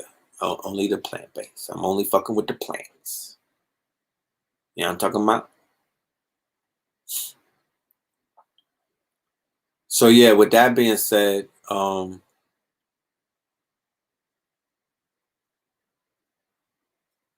look at what Jason said. When you eat the fungus, they could detect your energy levels and send in helicopters. Yo, I promise you. I promise you. These niggas know when you lit. Like I promise you. They have to. I concur with what this man is saying. These motherfuckers be looking. They know how to read energy or something. I'm talking about them people. They will hover over your house. You gotta watch out when you reach certain levels. Because there's a way for them to detect that niggas is getting their superpowers. I don't know what it is. It has something to do with the Truman Show. But them people will show up. Them people will show up. You know? He said that they got the technology to sense when somebody has risen their energy. Bruh. Don't underestimate it. It's simply the Matrix with Mr. Anderson. Agent Smith started popping up when he started getting on his Neo. They know. I don't know how. Maybe it's through data. Maybe it's through your Facebook. I don't know what it is. But they know, bro. They'll come around just to watch you. They won't do nothing, but they'll be there.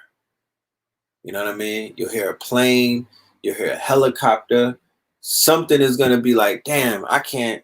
These people is on. You know what I mean? Like the Watchmen. That's the best way to say it. The Watchmen.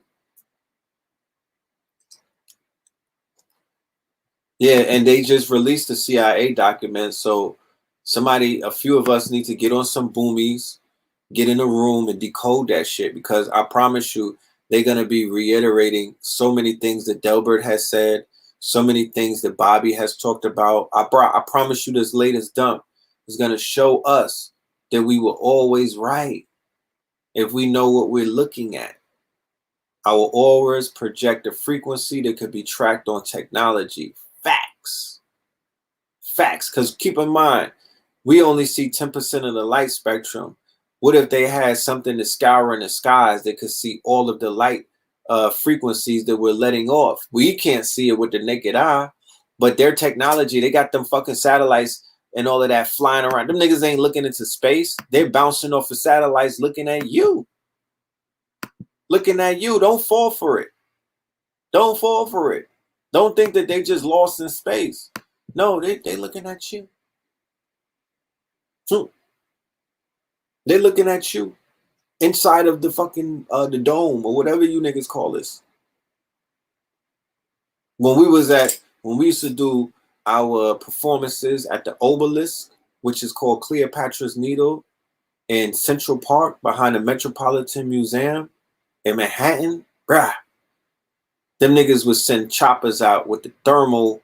They had thermal lights on them, right? The thermal lights basically could see your thermal the thermal prints. Bro, whenever we would turn up, I'm talking about we would be because remember, the obelisk, what we call the obi, is made out of limestone. The limestone, the way that they centered the obelisk perfectly, or the Tekken, the way that they centered it, it's like a microphone. It's a phallic symbol, like a penis, right? And the cosmos, right? Nut. The cosmos would be the womb. So when you're tapped into the when you tap into the obelisk and you put your energy on it, whatever intentions that you send is going to shoot it into the cosmos. So we will be performing our rhymes and whatnot. This is before we even started rapping. This is what built up our confidence as artists. This was like 08, 09. This is what we had to do to build up our confidence. We was spitting to the universe. Before we even got in the booth, we was rapping to the universe, the God bars, like not that bull, you know what I mean? Not to say that I haven't really never rapped no bullshit, but the godly shit, the secret chiefs, the secret guardians, the legend of the guardians, like God hop, shit that people wasn't ready to hear back in those days. We would have to go to Central Park and perform and get it out. Bro, they was sending helicopters, paddy wagons, and all of that on us. All facts.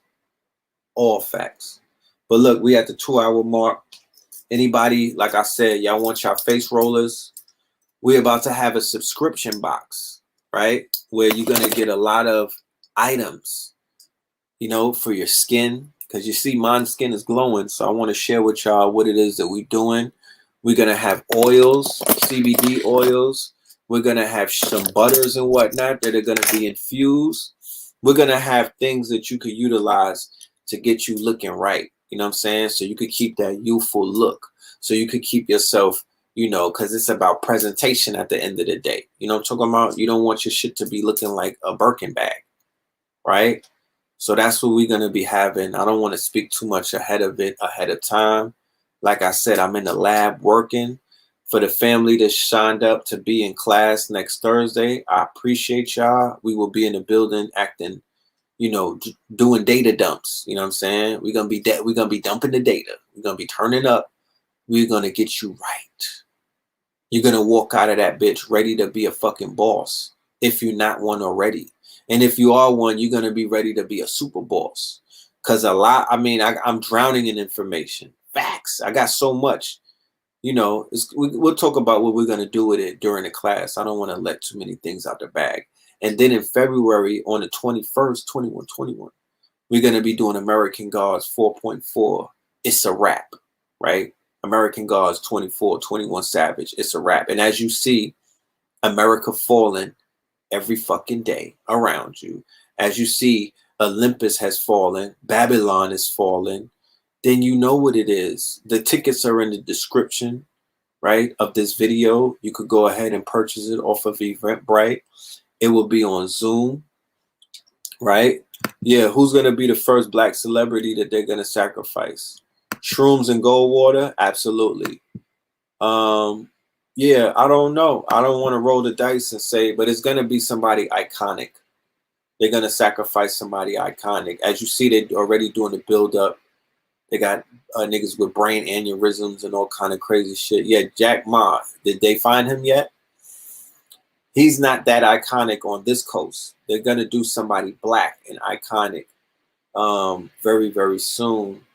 They executed a woman recently with all of the hoopla going around with Trump and Biden and the inauguration. The inauguration is going to look like the fucking, it's going to look like an episode out of Star Wars. It's going to be super militarized. Like I said, this is a law and order administration. They're going to exert their liberal left-wing fear tactics. They're going to exert their liberal left-wing fear tactics, and they're going to get on their shit. You know what I'm talking about? And you're going to see that demonstration during the inauguration. They're going to fan the flames of a civil war as they are already. You don't want to get caught in the middle of that, right? You don't want to get caught in the middle of that.